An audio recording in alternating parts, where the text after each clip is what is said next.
எனக்கு அன்பான தேவச்சனமே, இங்கே வேதத்தை படிச்சுன்னு வர மாணவர்களும் இருக்கிறீங்க. ஆனாலும் இங்கே இருக்கிற சில இளைய தலைமுறைக்கும் மற்றும் வந்திருக்கிற வயதானவர்களுக்கும் விளங்குறதுக்காக ரொம்ப லைட்டாக ஒரு சர்வே உங்களுக்கு வழங்கணும்னு நான் ஏவப்பட்டேன். அப்பொழுதுதான் இருக்கிற படிக்காத ஜனங்களும் அதை கொஞ்சம் நல்லா தெரிஞ்சுக்குவாங்க என்ற கருத்துக்காக அப்படி நான் செய்கிறேன். மனுஷன் முதன்மையாக படைக்கப்பட்டவன் அல்ல. இவ்வுலகத்தின் தேவன் படைத்து இந்த பூமியை சீர்படுத்துகிற நாட்களிலே தூதர்கள் இருந்தாங்க. அதுக்கு முன்னாடியே தூதர்களை படைத்திருந்தார். அவர்களுக்கு காலங்கள் கொடுக்கப்படவில்லை. தேவன் சகலத்தையும் உருவாக்கியிருந்தார். அதுக்கு முன்னதாகவே அவருடைய ராஜ்யமும் அவருடைய எல்லா காரியங்களும் முன்னதாகவே உருவாக்கப்பட்டிருந்தது. யோபு அதை தெளிவாக சொல்லுகிறார். 38:7 மைக் ஒன்று கொடுத்துருங்க.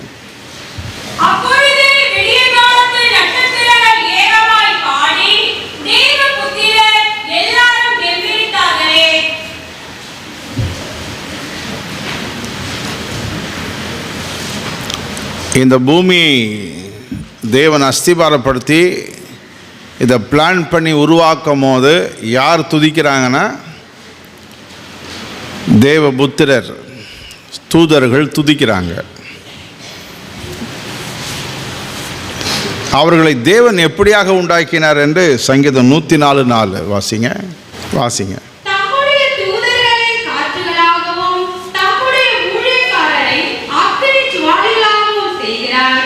எனக்கு அன்பான தேவ பிள்ளைகளே, இப்போ நீங்கள் பார்க்குறது ஒவ்வொருத்தருக்கும் ஒரு டியூட்டி. கேருபீன்கள் பாதுகாப்பு வேலை. எத்தனையோ காரியம் இருக்குது. இப்போ நீங்கள் காற்று பார்க்குறீங்கள, காற்றை கூட கண்ட்ரோல் பண்ணி வைக்கிறதுக்கு தூதர் டிபார்ட்மெண்ட், தண்ணீரை கண்ட்ரோல் பண்ணுறதுக்கு ஒரு தூதர்கள் டிபார்ட்மெண்ட், சூரியன் மேல் அதிகாரம் உள்ள தூதன். இது எல்லாத்தையும் தூதன் கண்ட்ரோலில் தேவன் கொடுத்துருக்கிறார். அது எல்லாத்துக்கும் இப்போ நான் வசனம் எடுத்தால் டைம் போயிடும், ரொம்ப தூரம் போயிடும். அதனால் மனசில் வச்சிங்க, எழுதிங்க. ஏன்னா அப்புறமா ஸ்டடி கேட்கும் போது டவுட் இருந்தால் கேளுங்கன்னா உங்களுக்கு சொல்லித்தரேன். ஒருவேளை இதுவே 5 நாள் போச்சுன்னா உங்களுக்கு க்ளீனாக சொல்லித்தர முடியும். அதனால் ஒவ்வொரு வேலை இருக்குது. கேருபீன்கள் அவங்க பாதுகாக்கிற வேலையில் இருக்கிறாங்க. சேருபீன்களுக்கு மெயின் டியூட்டி ஆராதனை, மீகாவேலுக்கு யுத்தம். அப்படின்னா யார் விரோதி இருக்கிறது? இந்த பூமியில் மட்டும்தான் கடவுளுக்கு விரோதமான ஆவிகளும் பிசாசின் தூதர்களும் அவனுக்கு உட்பட்ட ஜனங்களும் இருக்கிறாங்களே தவிர வேறு எங்கேயும் இல்லை. அல்லேலூயா சொல்லுங்கள் பார்க்கலாம். ஒன்று விழுந்த தூதர்கள், அடுத்தது கீழ்ப்படியாத மனுஷங்க, வேறு யாருமே கிடையாது. அவன் லூசிபர் என்னன்னா ஆளுகையை விரும்புகிறான். மனுஷன் கையில் வரப்போகிற ஆளுகை அவன் விரும்புகிறான். இதுதான் அங்கே பிரச்சனையை. இன்னொருத்தன் அவன் மேட்டி மேலே விழுறான். அவனை படைக்கப்பட்ட அந்தஸ்து ரொம்ப விசேஷம். அந்த மேட்டி மேலே விழுறான், அவன் கூட சேர்ந்துடுறான். அவனுக்கும் மனுஷனை உண்டாக்குறது பிடிக்கல. மனுஷனை உண்டாக்குறத பிடிக்கல. எபிரேயரில் ரொம்ப அருமையாக விசுவாசிக்கு எழுதுகிறார் 2ஆம் அதிகாரத்தில்.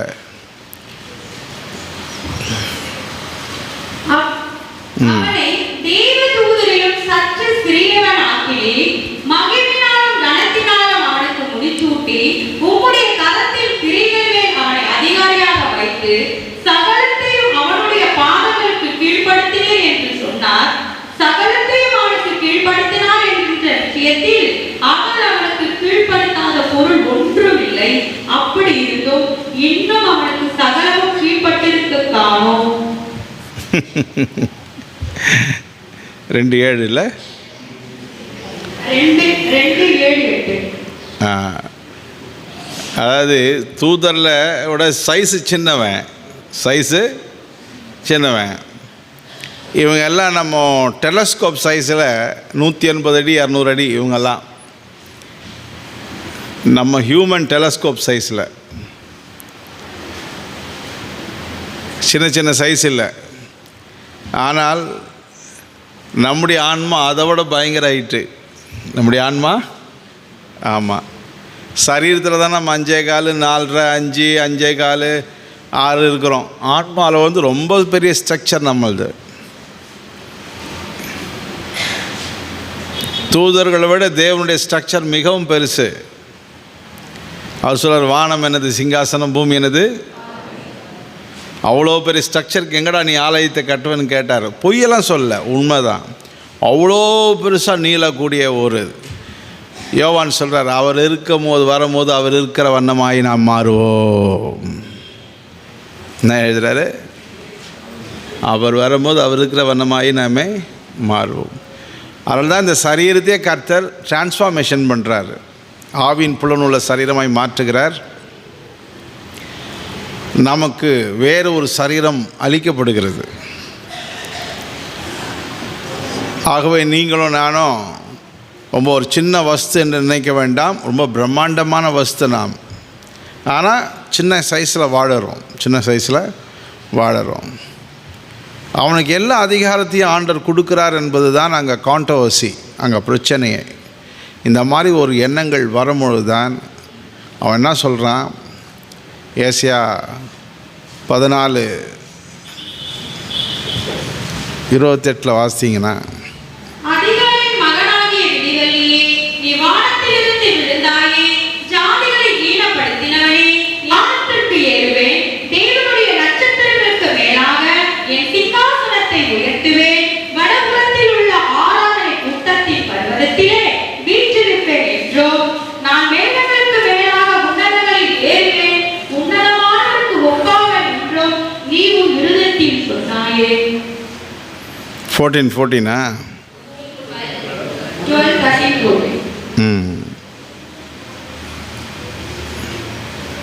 நோட் பண்ணிங்க எல்லாரும். அவன் வாஞ்சிக்கிற ஸ்தலம், மனிதன் போய் அமரக்கூடிய ஸ்தலத்தை யார் வாஞ்சிக்கிறான்? தேவனுக்கு அடுத்தபடியாக நான் தான் அப்படின்றான்.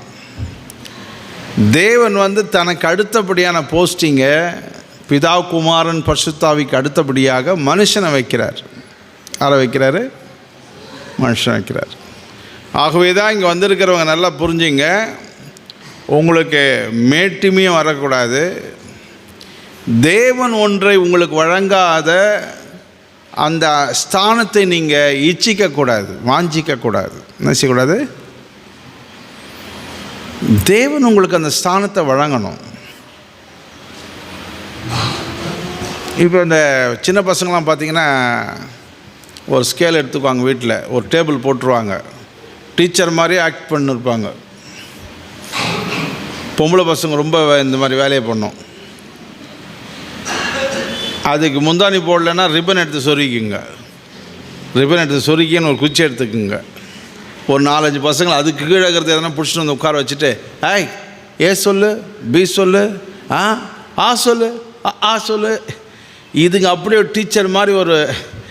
அதே மாதிரி சில பசங்க ப்ரீச் பண்ணுற பாஸ்டர் மாதிரி ஆம்பளை பசங்க பண்ணுவானுங்க. வீட்டில் ஒரு குச்சி ஒன்று நட்டுட்டு, நான் தான் பாஸ்டர், பாட்டு பாடுங்க எல்லாரும்னுவாங்க. இந்த கதையாக பெரியவங்க என்ன செய்யக்கூடாது, நம்ம யோசிக்கக்கூடாது. கடவுள் நமக்கு அந்த கிருபை, அந்த ஞானம், அந்த ஸ்தானம் எல்லாம் யார் தரணும்? நமக்கு கொடுக்கப்பட்ட ஸ்தானத்தில் உண்மையாக இருக்கணும். எப்படி இருக்கணும்? நம்ம கொடுக்கப்பட்ட ஸ்தானத்தில் நம்ம உண்மையாக இருக்கணும். ஏன் அப்படின்னா, நீங்கள் தேவன் உங்களுக்கு கொடுக்காத ஸ்தானத்தை நீங்கள் இச்சிக்கும் போது, அதுக்கு ரியாக்ட் பண்ணும் போது, அதுக்கு ஆக்டிங் பண்ணும் போது, அது சாத்தானுடைய கேட்டகரியில் போய் சேர்ந்துடும். கர்த்தர் அதை விரும்ப மாட்டார். ஏன்னா இந்த ஒவ்வொரு ஸ்தானமும் ஆவிக்குரிய வாழ்க்கையிலேருந்து எல்லாமே அபிஷேகம்தான். அவனுக்கு அதுக்கு மேலே ஒன்றுமே செய்ய முடியாது. அதுக்குரிய அனாயிட்டிங் அவனுக்கு இருக்கும், அவ்வளோதான். அவனுக்கு அடுத்த ஒரு விஷயத்தை அவனால் செய்யவே முடியாது. அதனால் நீங்கள் அதில் ரொம்ப கேர்ஃபுல்லாக இருக்கணும். அதனால் இதுதான் பிரச்சனை. இவன் எப்படி சாத்தானா மாறினா, சாத்தானா படைக்கலை. சாத்தானுன்ற ஒருத்தனை தேவன் என்ன செய்யலை? படிக்கலை. தூதன் தான் சாத்தானா மாறுறான். தகாத காரியங்களை அவன் வாஞ்சித்து, மனுஷன் இருக்கக்கூடாது, நான் தான் அங்கே இருப்பேன். இந்த சின்ன குழந்தைங்கள இப்போ 2 குழந்தைங்க இருக்கிற வீட்டில் இந்த மூத்த பசங்க அந்த சின்ன குழந்தைங்க ஒரு 2-3 வருஷம் பொறுத்து பிறக்கும். அதுங்களை கொஞ்ச நாள் போய் கொஞ்சம் அந்த குழந்தைங்க மூத்த குழந்தைங்களாம் கொஞ்சம் பாப்பா பாப்பான்னு, அதே பாப்பா அவங்க அம்மா தூக்கி வச்சுருந்தா போய் இழுத்து கீழே போடும் மூத்த பாப்பா. அதுக்கு பிடிக்காது. நான் தானே இவ்வளோ நாள் எங்கள் அம்மா மேலே இருந்தேன், நீ எங்கேருந்து வந்த என்ற ஒரு பிரச்சனை. அதே தான் இங்கே இருக்கிற பிரச்சனை. இதனால தான் நம்மளை எல்லோரையும் கெடுக்கிறதுக்கு அவன் பார்த்து கொண்டே இருக்கிறான். நீங்கள் எச்சரிக்கையாக இருக்கணும். அவனுக்கு வேலையே தேவ ஜனத்தை கெடுக்கிறது தான். யாரை கெடுக்கிறது? அதை ஸ்பாயில் பண்ணி காலி பண்ணணும். ஒழுங்கினத்தை கொண்டு வரணும். தேவ பயமற்ற வாழ்க்கையை கொண்டு வரணும். தேவ பயமில்லாத ஒரு வாழ்க்கை, ஒழுங்கினம் என்று ரெண்டும் ஸ்டார்ட் ஆயிடுச்சினாலே அங்கே சாத்தான் நுழைஞ்சிருவான். 2வது, சத்தியத்தின் அறிவை நீ பெறவே கூடாது. அவனுடைய கான்செப்ட் என்னது? சத்தியத்தின் அறிவை நீ அடையவே கூடாது. நீ அடைஞ்சினா உருப்பட்டுருவல்ல, அதனால் நீ அடையக்கூடாது. வேறு எல்லாத்துக்கும் அமைதியாக இருப்பான். நீ ஃபுட்பால் ஆடுறதுக்கு, நீ படிக்கிறதுக்கு, எல்லாத்துக்கும் அமைதியாக இருப்பான். வேதத்தை தொட்டேன்னா உனக்கு என்ன வரும்? வாஸ்தவனே என்ன வரும்? தூக்கம் வரலன்னா என்ன வாசிங்க? வேதத்தை தொட்டுப்பார், என்ன வந்துடும்?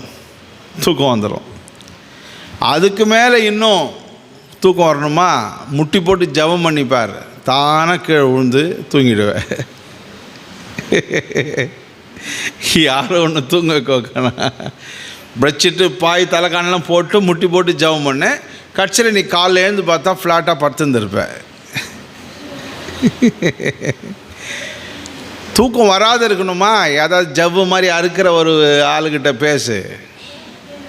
நைட்டெல்லாம் பேசின்னு இருக்கும், ஒரு பிரயோஜனம் இருக்காது. ஒரு பிரயோஜனம் இருக்காது. அதனால் ரொம்ப கேர்ஃபுல், பி கேர்ஃபுல். ரொம்ப கவனமாக நம்ம இருக்கணும், ரொம்ப எச்சரிக்கையாக இருக்கணும். இதுதான் இங்கே இருக்கிற பிரச்சனை. சுருக்கமாக சொல்கிறேன், அவனுடைய பிரச்சனை தான் இதுவரைக்கும் நீ போயின்னு இருக்குது. அவனுக்கு தேவன் சேலஞ்ச் பண்ணி தம்முடைய ஜனத்தை நடத்தி பரிசுத்தமாக்கி ஆளுகைக்குள்ளே கொண்டு வந்தே தீர்வேன்னு அவர் நிற்கிறார். அவர் நடத்துகிறார். அவர் அதுக்காக நமக்கு அபிஷேகத்தை கொடுத்துருக்கிறார், எல்லாம் தரார். நீங்கள் என்ன பண்ணுறீங்க? ஒரு சிலர் படிப்பு படிப்பு படிப்பு பிளடி ஸ்டூபிட் நான்சென்ஸ் சொல்லி உன்னை ஒரு ஈஸி சேர் வாங்கி கொடுத்து 58 வயசில் போய் சேர்றா வீட்டுக்குன்னு ரிட்டையர்மெண்ட் என்னது? அதுக்கு மேலே ஒரு எக்ஸ்ட்ரா டியூட்டி கொடுத்தா 2 வருஷம் கொடுத்து முடிஞ்சு போச்சு உன் காலம். என்னப்பா இவ்வளோ படிப்பு படித்தேனே, என்னை வீட்டுக்கு அனுப்பிச்சிட்டிங்களே போ.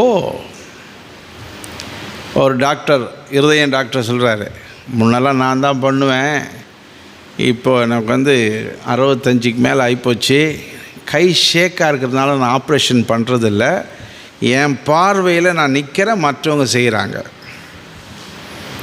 ட்ரிபிள்எம்எம்மில் இருக்கிற ஒரு டாக்டர் சொல்கிறார், 3 பேர் நாங்கள் உள்ளே போகிறோம். எதுக்குன்னா அந்த ஜேக்கப் என்ற டாக்டருக்கு கை ஷேக் ஆகிடுச்சான். அதனால் நான் என்ன செய்யலை, டைரக்ஷன் கொடுத்துனே இருக்கிறேன், அவங்க செய்கிறாங்க. கால விதி என்னது போயிடுச்சு. எல்லாம் காலத்தால் போயினே இருக்கும். ஆன்மாக்குள்ளே இருக்க வேண்டியது ஆண்டவர் பற்றி அறிவு, அதில் நடந்த ஒரு அறிவு, பரிசுத்தமாக்கப்பட்ட ஒரு ஆன்மா இருக்குமானால் இந்த ஆன்மாவை விட்டு அந்த அறிவும் படிப்பும் என்றைக்கும் போகாது. பரலோகம் வரைக்கும் பாயும். எது வரைக்கும்? நீங்கள் ஏன் அந்த படிப்பு கூட ரொம்ப பயப்படுறீங்க, முக்கியத்துவம் கொடுக்குறீங்கன்னா, வயிற்று பழைப்புக்கு படித்தா எதனா பொழைச்சிக்கலாம், என்ன செய்யலாம், பொழைச்சிக்கலாங்கன்னா வேலை செஞ்சு சாப்பிட்லாம் அப்படின்றதுக்காக தான் அதுக்கு ரொம்ப முக்கியத்துவம் கொடுக்குறீங்க. நீங்கள் அதுக்கெல்லாம் பயப்படே வேணாம். 2 விஷயத்துக்கு தான் கொரோனா வந்தது. வல்லரசு என்று சொல்கிற உலகத்தை அடக்கவும், அக்கிரமத்தை அடக்கவும், மனிதன் உலக படிப்பு மிக பெருசுன்னு நினச்சிருந்தானே, அதுக்காக தான் கொரோனா வந்தது. மறுபடியும் படிப்பு படிப்பு படிப்புன்னீங்கன்னா இனி வர நாட்களில் உங்களுக்கு உண்மையை சொல்கிறேன், எவனும் படிக்கவே முடியாது. சாதாரணமாக படிக்கவே முடியாது. அந்த மாதிரி காலம் வருது. அதுக்கு முன்னாடி நம்ம உஷாராக இருக்கிறோம். நம்ம சந்ததிகள் நம்மளெல்லாம் உஷார் பண்ணினே வரோம். ஏன்னா நமக்கு தெரிஞ்சு போச்சு, இனி அடுத்த காலம் வேறு, முன்ன காலம் மாதிரி கிடையாது. இனி அடுத்த மூமெண்ட்ஸ்லாம் வந்து ஜீவன் தப்புனா போதும் அப்படின்ற மாதிரி தான் இருக்கும். ஏதோ இந்த வருஷம் பரவாயில்லையா போவோம், ஆனால் அடுத்த வருஷங்கள்லாம் சொல்கிறதுக்கே இல்லை. அதனால் நம்ம நம்முடைய சந்ததியெல்லாம் உஷார் பண்ணுறோம், சரி பண்ணிடுறோம். படிப்பு இருக்கட்டும், ஏன் வெங்காயம் அது ஒரு வெள்ளை பூண்டு, முதல் கடவுள் வழி தான் ஏன் எங்களுக்கு வேணும்னு சொல்லி நம்ம எல்லாரையும் உஷார் பண்ணிடுறோம். நம்ம எல்லாம் உஷாராக இருக்கிறோம். கடவுளுக்கு என்ன விரும்புகிறாரு, கடவுள் எப்படி விரும்புகிறாரு, எப்படி இருக்குன்னு நினைக்கிறாரு. எல்லா படிப்புகளும் கடவுள் ஞானத்திலேருந்து தொடங்கினதானே தவிர இந்த பூமியில் மனுஷங்கிட்டேருந்து வந்தது ஒன்றும் கிடையாது என்பதை நாம் அறிந்து உணர்ந்து, இனி வரும் நாட்கள்லேயும் கூட சரி, படிப்பு ஆன் பண்ணாதீங்க. கடவுள் ஞானம் உனக்கு இறங்கும்போது நீ சாதாரணமாக படிப்ப, கர்த்தர் ஞானம் கொடுப்பார். வேதங்களையும் வேதத்தின் அறிவையும் முதன்மையை பெறதுக்கு நீங்கள் ஆசையாக இருங்க, உற்சாகமாக இருங்க. அது ரொம்ப இம்பார்ட்டண்ட். வேத அறிவை நாம் பெறணும். கடவுள் என்ன விரும்புகிறார் அப்படின்றத நீங்கள் பெற்றுக்கொள்ளணும். இப்போ இத்தனை பாடம், இத்தனை வகுப்பு படித்து எத்தனை எக்ஸாமினேஷன் பாஸ் பண்ணியிருப்பீங்க. ஒரு 50 வாக்கு தத்தத்தை சொல்லுங்கள். ரொம்ப நாள் விசுவாசியை கேட்டால் அவங்களுக்கு தெரியாது. ரட்சிப்பின் வசனங்களை ஒரு 20 சொல்லுங்கள், தெரியாது. சுவிசேஷ வசனத்தை ஒரு 20 சொல்லுங்கள், தெரியாது. எதுவுமே தெரியாது. பைபிள் உங்கள் கையில் தான் இருக்குது. அப்போ எவ்வளோ புவர் ஸ்டடீஸ் பாருங்கள். தேவனை பற்றி அறிவை நாம் எப்படி பெற்றிருக்கிறோம்? இல்லையே, ஒன்றுமே இல்லையே. ஆகவே தேவ ஜனமே, ஆண்டவர் விரும்புகிற காரியங்களை நாம் எப்பொழுதும் தெரிஞ்சு கொள்ளணும். இந்த மாதிரியான பிரச்சனைகள் தான் அங்கே காணப்படுது தூதர்கிட்ட. ஆனாலும் தேவன் ஏதேன் தோட்டத்தை உருவாக்கினார். ஏதேன் தோட்டத்தில் நீங்கள் நினைக்கிற மாதிரி ஏதோ இன்றைக்கி படைச்சார் நாளைக்கு வந்து அவன் பண்ணிட்டான் வஞ்சிச்சிட்டான்னு நினைக்காதீங்க, தவறானது. ஆண்டவர் அவங்கள உண்டாக்கும் போது சரியாக அவனுடைய ஏஜ் வந்து குழந்தைய அவனை உண்டாக்கலை. 25 இயர்ஸ் அவனுக்கு. எவ்வளோ? ஆமாம், ஏவாளுடைய ஏஜ் எவ்வளோன்னா 20 வயசுக்கு ஏற்ற மாதிரி 20 வயசு பொண்ணாக உருவாக்கினார். அவனை 25 வயசு பையனாய் உருவாக்கினார். இந்த டெஸ்டிஃபிகேஷன், அதாவது இது வந்து நைஸாக பூந்து சாத்தான் எப்படியோ கெடுத்துட்டான்பான்னு சொல்லாதீங்க யாரும். அப்படி நடக்கவே கிடையாது. அவங்களுக்கு எல்லாம் கர்த்தர் சொல்லி கொடுத்துட்டாரு.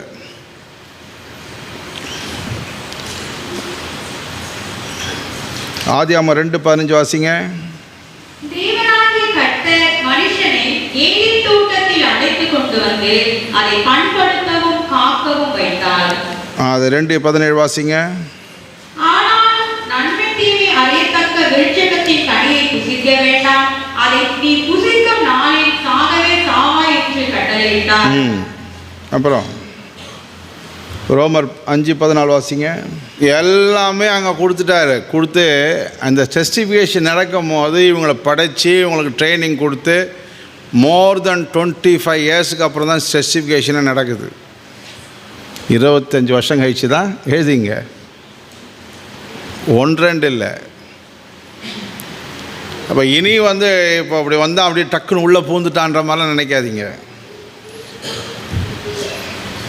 ஒன்று சொல்கிறேன், ஒரு தூதனுடைய இதயத்தில் மனுஷன் இருக்கக்கூடிய இடத்துல நான் தான் இருப்பேன் என்று உள்ளத்தில் நினச்சான். வாயில் கூட என்ன செய்யலை, சொல்லலை. லூசிபர் என்ன செய்யலை, சொல்லலை. விழுந்தானே லூசிபர், அந்த இடத்துக்கு நான் ஏறுவேன்னு மனசில் தான் என்ன செஞ்சான். அவன் வாயில் சொல்லலை, மனசில் நினச்சான். அதுவே யாருக்கு தெரியுது? சரி, நேபுகாத்நேச்சார், அவனும் வாயிலேருந்து வார்த்தை வரல, நான் கட்டின. அப்போ அதுக்கே ஒத்துக்க மாட்டார்னா இவன் போய் சர்பத்து மேலே இறங்கி சர்பத்து மைண்டை கரெக்டாக அவன் கோன்சைட் ஆக்கி ஒன்று சேர்ந்து ஏவாள்கிட்ட பேசுகிற வரைக்கும் ஆண்டவருக்கு தெரியாமல் இருக்குதா? நல்லா தெரியும். அங்கே தான் இந்த நெக்ஸ்ட் காடு, இந்த ஆன்மா என்பது ஆவியும் அல்ல, தூதனம் அல்ல, ஜீவனும் இல்லை. இது தனி ஸ்பெஷல். இது காற்றாக இருந்தாலும் அது பேர் ஆன்மா. ஆன்மா கடவுளுக்கு அடுத்தபடியாக ஆவிக்குரிய வஸ்து. அது ஆளுகையில் வரணும். ஆளுகையில் வரணும்னா தன் சுவாதீனத்தை கரெக்டாக கொடுக்கணும். தன் சுவாதீனத்தை இப்போது இந்த பைபிள் ஸ்டடியில் இருக்கலாம், இல்லைனா யாருன்னா ஒருத்தர் பேசுங்கப்பான்னு சொல்லி நான் எங்கன்னா ஊரை சுற்றலாம்.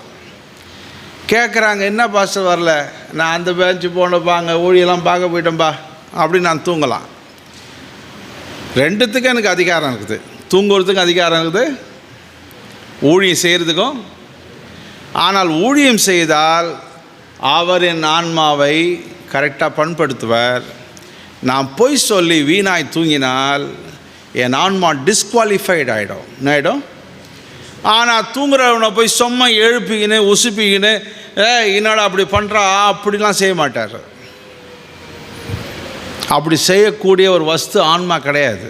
உன் சுவாதீனத்தை இனி ஹோன் டிசிஷன் சரியானபடி கடவுளுக்கு நேராக எடுக்கணும். அதை நீ யாரும் பார்க்கலன்னு உன் சிந்தனையில் இஷ்டத்துக்கும் சிந்திக்கக்கூடாது. யாரும் பார்க்கலன்னு பாவம் செய்யக்கூடாது. யாரும் பார்க்கலன்னு இஷ்டத்துக்கு வாயில் அதை பேசக்கூடாது. அது எல்லாத்தையும் நம்ம சுவாதீனத்தில் நம்ம கரெக்டாக கொண்டு வரணும். அந்த சுவாதீனத்தை கர்த்தர் சித்தத்துக்கு நேராக கொண்டு வரணும். கர்த்தர் சித்தம் இதுதான். இப்போ நான் கேட்குறேன், ஆதாமுக்கு தெரியாதா கடவுள் சித்தம் என்னன்னு? தெரியுமா தெரியாதா? அவனை என்னத்தை சொல்கிறது? சாத்தான் பாம்புக்குள்ள. ரெண்டாவது அதில் ஒரு கேள்வி உங்களுக்கு வரணும். பாம்பு எப்படி மிருகத்திலையும் தீமை விளைய வைக்கிற பொறாமை உள்ள, கோபம் உள்ள, ரொம்ப கொடூரமான சில மாடு பார்த்திங்கன்னா முற்ற மாடாக இருக்கும். சில நாய் சொல்லுவாங்க கடிக்கிற நாய். அந்த மாதிரி அந்த சர்பம் இவங்க வாழ்க்கையை அதுவும் விரும்பலை. அதுவும் என்ன செய்யலை? விரும்பலை. லூசிபரோடு சேர்ந்து பல கோடி ஆத்துமாக்களும் விரும்பாமல் தான் எல்லாரும் சேர்ந்து கீழே விழுந்தாங்க. ஆண்டவர் தள்ளி விட்டார். அதில் மிருகத்துலேயும் ஈவல் இருக்குது, மனுஷன்லேயும். மனித சாத்தான், மிருக சாத்தான், ஆவி சாத்தான், தூதன் சாத்தான். தூதன் சாத்தான், மிருக சாத்தான், மனித. அதனால் இனிமேல் சாத்தானை மட்டும் நீங்கள் ப்ளேம் பண்ணாதீங்க. மனிதன்லேயும் சாத்தான் யாருன்னா விக்கட் மைண்டு. சொல்லுங்கள், கெட்டுப்போன புத்தி உள்ளவங்க. சொல்லுங்கள், கெட்டுப்போன புத்தி உள்ளவங்க த மோர் தென் சாத்தான். சாத்தானோட பயங்கரமானவங்க.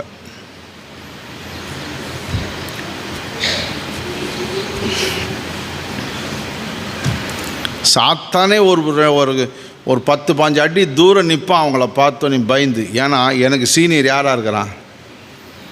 இவனாக இருக்கிறான்னு. உண்மைக்கு தான், பொய்லாம் சொல்ல. சாத்தானுக்கு அங்கே இடமே இல்லை. நான் ஏங்க அங்கே போனேன், என்னோட சீனியர் அங்கே இருக்கிறாங்கன்னுவான். அந்த சர்ச்சையே கெடுக்கிற ஒரு பயங்கரமான சாத்தான் உள்ளே இருக்கிறாங்க. நான் ஏங்க அங்கே போனேன்னுவான். அந்த குடும்பத்தில் நான் சூனியம் பண்ணல, நான் ஏன் போனேன், அங்கே சூனியக்காரி இருக்கிறா. இதை நான் கிண்டலாக பேசினாலும் உனக்கு எல்லாத்தையும் சொல்லித்தரேன், நாட்கள் வரட்டும். கூட ஒரு சிலர் ஞானம் இல்லாத புருஷனாக இருப்பாங்கன்னா அந்த வீட்டில் அதிகாரி யாருன்னா மனைவி தான். ஆனால் கிறிஸ்துக்குள்ளே இருக்கிற அந்த மனைவி தாழ்மையாக ஆலோசனை சொல்லலாம் புருஷனுக்கு, தாழ்மையாக. ஆனால் நீங்கள் தான் பெரிய ஆள் மாதிரி நீங்கள் செஞ்சீங்கன்னா அதை கடவுள் விரும்ப மாட்டார். உங்கள் அறிவை நல்ல நீங்கள் ஆலோசனை தாழ்மையோடு புருஷனுக்கு நீங்கள் சொல்லலாம், தப்பு இல்லை. ஆனாலும் நீங்கள் அதிகாரி போல் என்ன செய்யக்கூடாது? காட்டக்கூடாது. அந்த அதிகாரி குடும்பத்துக்கு ஒருத்தந்தான் தலைவன். யார்? புருஷன்தான். யார்? புருஷன்தான் தேவன் நியமித்தது. அந்த புருஷன் இன்எஃபிஷியண்ட்டாக இருக்கும் போது இந்த அறிவு நிறைஞ்ச ஸ்திரீ தான் கம்ப்ளீட் டீல் பண்ணுவா. சில நேரத்தில் ஸ்திரீனுடைய ஆலோசனை 10 கரெக்டாக இருந்தாலும் 11ஆவதில் ஹோல் ஃபேமிலி கூட விழுந்துடலாம். அதனால் தாழ்மையாக இருந்தீங்கன்னா உங்களை கடவுள் எப்போவுமே விழாதபடியான ஒரு ஆலோசனையை உங்கள் மூலமாக கொடுக்கறதுக்கு வாய்ப்பு உண்டு. இப்போ இவருடைய கேள்வி என்னன்னா, ஒரு கூட்டம் விழுந்துட்டாங்க, அதுக்கு பதிலாக மனுஷனை கொண்டு போகிறாராங்க அப்படின்னு. அதுக்கு எதுக்கு சம்மந்தமே கிடையாது. பல சிங்காசனம், பல ஆளுகை அண்டர் ஒரு பரமண்டலத்தினுடைய தேவன்கிட்ட இருக்குது. பல நாடு, பல ஆளுகை இருந்தாலும் ஒரே ஒரு அரசர். இதை தான் நீங்கள் கொலோசியரில் படிக்கலாம் 1ஆம் அதிகாரத்தில். அவருக்குள் சகலமும் பரலோகத்தில் உள்ளவைகளும் பூலோகத்தில் உள்ளவைகளுமாகிய காணப்படுகிறவைகளும் காணப்படாதவைகளுமான சகல வஸ்துக்களும் சிங்காசனங்களானாலும். அங்கே நல்லா கவனிக்கணும், சிங்காசனங்களானாலும். அது ஆமாம், ஒவ்வொரு தனித்தனி டிபார்ட்மெண்ட்டு பரலோகத்தில். நீங்கள் ஒன்று அப்படின்னு நினைக்கலாமாண்ணா? ஒவ்வொன்றுக்கும் அதிகாரங்கள், ஆளுகைகள். படிங்க அதை.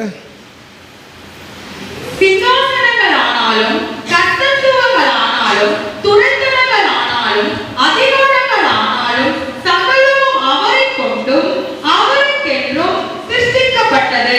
அந்த வசனத்தை எல்லாம் எழுதி நோட் பண்ணிங்க. இந்த நேரத்துலேயும் மற்ற கேள்வியெல்லாம் கேட்டுனுக்காதீங்க. இருக்கிறத நீங்கள் சுத்தமாக சர்வே போய் ஓல்ட் டெஸ்ட்மென்ட் கூட முடியாது பொழுது என்னால். எல்லாம் வர பசியில் வர உட்காண்ட்ருக்குறாங்க.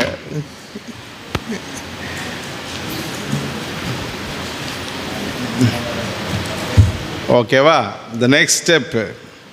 அதனால் யாரும் நல்லா கவனிச்சிக்க. இப்போ அவர் போய் கெடுக்கிறான், பிசாசு போய் கெடுக்க போகிறான், ஆண்டவர் தூதனை அனுப்பி அவர் குடுக்குடுன்னு போய் நிறுத்தலாமே அப்படின்னு யாரும் சிந்திக்காதீங்க. அந்த மாதிரி ஒரு அற்பமான ஒரு ட்ரைனிங் அவனுக்கு கொடுக்கல. இப்போ பவுல வண்டி ஓட்ட கற்றுக் கொடுக்குறேன், அவர் லாரி எடுத்துன்னு போகிறார், பின்னாடியே நான் ஒரு ஜீப்பில் போய் எப்படி ஓட்டுறான்னு போனால் என்ன அது? அவன் நல்லத்தை ஓட்டுறா, பிளாட்ஃபார்மில் ஏற்றி ஓட்டுறா, சென்ட்ரல் மீடியனில் இடித்து ஓட்டுறா. கொடுக்க வேண்டிய ட்ரைனிங் கொடுத்தாச்சு. இனிமேல் வெற்றி தோல்வி யார் கையில் இருக்குது? எப்படி ஓட்டுறானோ அவன் கையில் கொடுத்தாச்சு. நான் நல்லா ஓட்டுறவனா கூட வச்சுக்கலாம், எனக்கு நான் நல்லா ஓட்டுருவேன், நான் உட்காந்துக்க நான் என்ன பண்ண முடியும்? அப்பா கொஞ்சம் மொல்லமாக போட்டு கீரை இருப்பா போகாதப்பா 2 முறை சொல்ல முடியும். எனக்கு இருக்கிற டயர்டில் நான் ஒன்றுவேன், போடா எப்படின்னா ஓட்டின்னு போடா, கர்த்தாவே ஸ்தோத்திரன்ட்டு உட்காந்துருவோம்.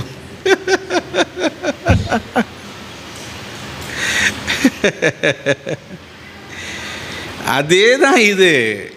25 வருஷத்துக்கு மேலே அவங்கள எல்லாத்தையும் பண்படுத்தி எல்லாத்தையும் ஃபுல்லாக உலகத்தையே ஆளக்கூடிய ட்ரைனிங் அவனுக்கு கொடுத்துனுக்கிறாரு. டெய்லி வந்து பார்த்து பேசி, அதுக்கப்புறம் சோதனை. என்னது? இவன் எப்படி இருக்க போகிறான்? ஓகே, அனுமதிக்கிறார். யோபுக்கு அனுமதித்த மாதிரி போட்டுங்க. சும்மா ஒரு வார்த்தை, என்னது? யோபுக்கு அனுமதித்த மாதிரி போட்டுங்க, அவ்வளோதான். உங்களுக்கு நிறைய கேள்வி வரட்டும், என்ன கண்ணம்னான்னு வரட்டும், அதுக்கு பதில் சொல்ல தான் வேத பாடம். அடுத்த கூட்டம் வைக்கிறேன், கேள்வி பதில் நிறைய ஃபோனில் எனக்கு தெரிவிங்க, வாட்ஸ்அப்பில் அனுப்புங்க. ஒரு நாள் கேள்வி பதிலுக்கு மட்டும் ஒரு நாள் வச்சு உங்களுக்கு சாப்பாடு போட்டு அனுப்புகிறேன் சாயங்காலம். வந்தால் தான் நீ கேள்வி உனக்கு ஞானம் வருதுன்னு அர்த்தம். என்ன வருது? கேள்வி பதிலே வரலன்னா உனக்கு என்ன வரல? ஞானமே வரல. வேத பாடத்தில் மட்டும் கேள்விகள் வரணும். அது அண்ணன் கேட்குறது கரெக்டானது. அவர் கரெக்டாக கேட்குறாரு. ஓஹோ, பல கோடி விழுந்துட்டாங்க, அதனால் பல கோடி தூக்கின்னு போய் அங்கே ஃபிட்டிங் பண்ணுறாரு. அதாவது ஒரு உதிரி பாகம் எடுத்துட்டா வண்டியிலேருந்து இன்னொரு உதிரி பாகத்தை என்ன செய்யலாம், அந்த மாதிரி நினச்சினுங்கிறாரு. மனிதன் என்பவன் இருக்கிறதுலே விசேஷமானவன். முன் குறித்தவர்கள் நாம தான் விசேஷமானவர்கள். கர்த்தரை ஸ்தோத்திரம் பண்ணுங்க. ஹல்லேலூயா. ரொம்ப உங்களை அழகாக கொண்டு போயிட்டு நடத்தும் போது நீங்கள் ரொம்ப கேர்ஃபுல்லாக இருக்கணும். அந்த கிருபையை மிஸ் பண்ணக்கூடாது.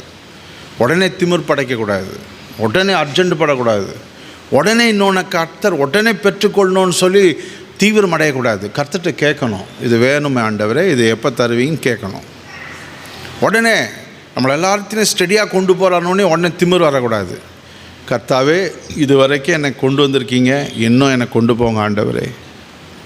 உஷாராக இருக்கணும், பணிவாக இருக்கணும். கிருபையை மட்டும் இழந்துடக்கூடாது. கிருபையை மட்டும் ஆமாம் இழந்துட்டு நீங்கள் ஒன்றும் பண்ண முடியாது. நிறைய பேர் அதில் ஏமாந்துட்டாங்க. ஒரு 20 வருஷம் அவனை அழகாக கொண்டு போகும்போது அவனுக்கு வர்றது திமிரு தான். அவன் பக்தி, அவன் விசுவாசம், அவன் கர்த்தருக்கு ரொம்ப கரெக்டாக நான் செஞ்சேன், கடவுள் என் மேலே ரொம்ப பிரியமாக இருக்கிறான், அப்படி எடுத்துக்கிறான். அது மாதிரிலாம் போகக்கூடாது. அது மாதிரிலாம் நிறைய பேர் வீணாக போயிட்டாங்க. ஆசாலாம் அப்படி தான். 20 இயர்ஸ்க்கு மேலே அவன் ரொம்ப கடவுள்கிட்ட கரெக்டாக இருந்தான், ஜெபத்திலலாம் இருந்தான். ஆனால் முடிவு பார்த்திங்கன்னா ஒரு ஃபெயிலியரான முடிவில் போனது காரணம் அவன் தேவன் நடத்துதல் அந்த கிருபையை தப்பாக புரிஞ்சிட்டான். மனுஷ சந்ததிக்கும் தேவ சந்ததிக்கும் இருக்கிற கொஞ்சம் வசனங்களை ரீட் பண்ணிடுவோம், அப்போ தான் உங்களுக்கு நல்லாயிருக்கும். ஏசப்பா சொன்னார், மாம்சமாய் பிறப்பது ஆவியை பிறப்பது 3:6. பிறப்பது மாம்சமாய் இருக்கும், ஆவியினால் பிறப்பது ஆவியாய் இருக்கும். யோவான் 3:6. ஜென்ம சுபாவமான மனுஷனோ தேவனுடைய ஆவிக்குரியவரை ஏற்றுக்கொள்ளலாம். அவைகள் அவனுக்கு பைத்தியமாக தோன்றும். அவைகள் ஆவிக்கேற்ற பிரகாரமாய் ஆராய்ந்து நிதானிக்கப்படுகிறவைகள் ஆனதால் அவைகள் அறியவும் மாட்டான். 1 கொரிந்தியர் 2:14. இப்படி பார்க்குறானே, இப்படி பேசுகிறானே, சிரிக்கிறானே, எதெல்லாம் ஒழுக்கக்கேடாக இருக்குது அதை தானே செய்கிறான். சர்ச்சில் செல்ஃபோன் எடுத்து விளையாடினுங்கிறானே, இங்கே செல்ஃபோன் பேசுகிறானே, குளிக்காத சர்ச்சுக்கு வரானே, ஐய கடவுள் பயம் இல்லாத நடக்கிறானே, ஒழுக்கக்கேடா. இந்த மாதிரி எல்லாத்தையும் நீங்கள் ஃபைண்ட் அவுட் பண்ணிங்கன்னா மேஜர் போர்ஷன் 6 காரியம் அவன்கிட்ட இருக்கும். அசுத்தம், ஒழுங்கினம், பெருமை, இச்சை, பட்டணம், வீடு நாடு கட்டுறது, சாப்பாடு. இதுதான் மேஜர் போர்ஷன் அவங்களுக்கு. இதில் டோட்டலாக அவங்க சந்ததியில் அதிகமாக ஆவிக்குரிய சந்ததியை விட, தேவ சந்ததியை விட மனுஷ சந்ததி தான் நிறைய பிறந்தது. அவங்களுக்கு நிறைய பிறந்தது. கிட்டத்தட்ட 120 வருஷம் வரைக்கும் ஆபேலுக்கு அப்புறம் தேவ சந்ததி நிறைய பிறக்கல. அவங்களுக்கு நோட் பண்ணிங்க, ஒரு 120 வருஷம் வரைக்கும் அவங்களுக்கு பிறக்கலை. கிட்டத்தட்ட சேர்த்து 100 வருஷத்துக்கு மேலே தான் மறுபடியும் பிறக்கிறார். 100 years and above.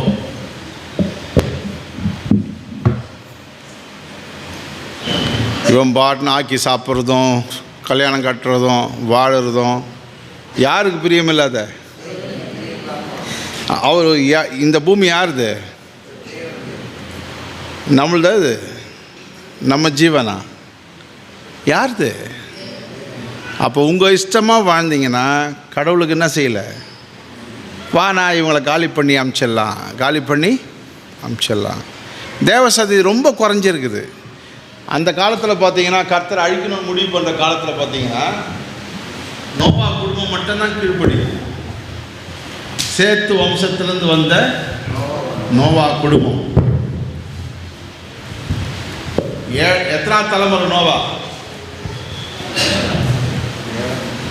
அது ஏனோக்கு தான் 7ஆம் தலைமுறை. இல்லை, ஏனோக்குடைய பையன் யாரு?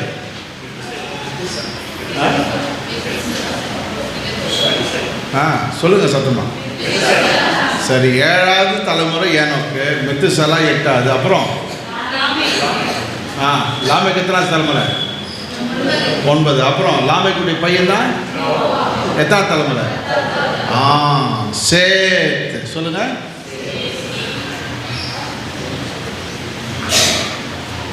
அவருடைய தலைமுறை நோவா. இவன் தான் ஓகே, கர்த்தர் கீழ்ப்படிந்து இவன் தான் கேட்குறான். இவங்க குடும்பத்தில் தான் 8 பேர்.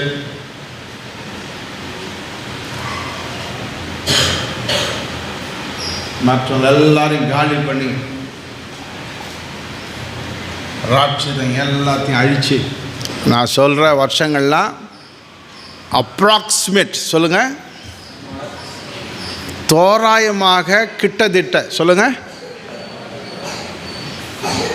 ரொம்ப கரெக்டாகவும் சொல்ல முடியும், அது உங்களுக்கு இப்போ தேவையில்லை. அது பைபிள் ஸ்டடி படிக்கிறவங்களுக்கு வேணும். நேம்லேருந்து வந்தவங்க தான் அசிரியர். அசூர் என்ற வம்சம் பிறகுது. அந்த அசூரை பேர் வச்சு தான் அசீரியா, சீரியா எல்லாம் வந்தது. அசீரியா, சீரியா எல்லாமே. ஆண்டவர்னா வாக்குத்தத்தம் கொடுத்தாரு அவனுக்கு. நீங்கள் பலுகி பெருகி பூமியை திரளாய் வர்த்தித்து விருத்தியாகுங்கள் என்றார். ஆதியாகமம் 9:7. எகிப்து எந்த வம்சத்தை சேர்ந்தவங்க? எகிப்தியர் எந்த வம்சத்தை சேர்ந்தவங்க?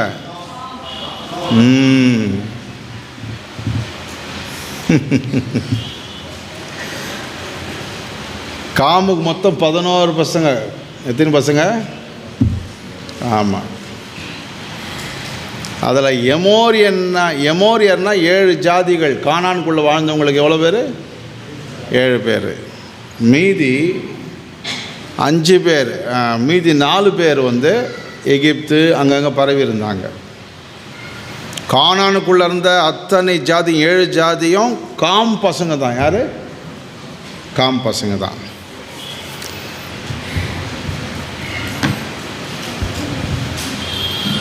இது வரைக்கும் புரிஞ்சுதா? நல்லா புரியுதா? எதனா டவுட் இருக்குதா? அதிகமாக நீங்கள் அபிஷேகத்தில் நிரம்ப பாருங்கள். இதில் பாருங்கள், அபிஷேகத்தில் நிரம்புங்க. அதுதான் ரொம்ப முக்கியம். அந்த அபிஷேகம் இருந்தால் தான் உங்கள் மைண்டு வந்து இந்த ஆவிக்குரிய வாழ்க்கைக்கும் சரி, வியாபாரத்துக்கும் சரி, மற்றும் உங்கள் வேலையிலும் சரி, ஊழியத்திற்கு சரி, ரொம்ப ரொம்ப என்ன வேணும்? ஆமாம், அபிஷேகம் இல்லைன்னா உங்களுக்கு ஞான குறைவு, அறிவு குறைவு, அந்த பிரிஸ்க்னஸ்ஸு, அந்த சுறுசுறுப்பு, செயலாற்றம், காரிய சித்தி எதுவுமே வராது உங்களுக்கு. நீங்கள் ஒரு சோம்பேறி ஜனமாக இருப்பீங்க. அவனுங்கெல்லாம் இந்த மாம்சமான ஜனம் எல்லாம் வயிற்றாளிச்சிங்க. துன்ற சோறு அதுதான் அவன் கரெக்டு. சோத்துக்கும் உழைக்கிறதுக்கு தான் லாக்கி, வேறு எதுக்குமே அவனுக்கு ஞானம் இருக்காது. ஆவிக்குரிய பிள்ளைகள் தான் ஞானமுள்ள பிள்ளைகள். அபிஷேகத்துக்கு ரொம்ப விரும்புங்க. நாம் ஒரு பாடலை பாடி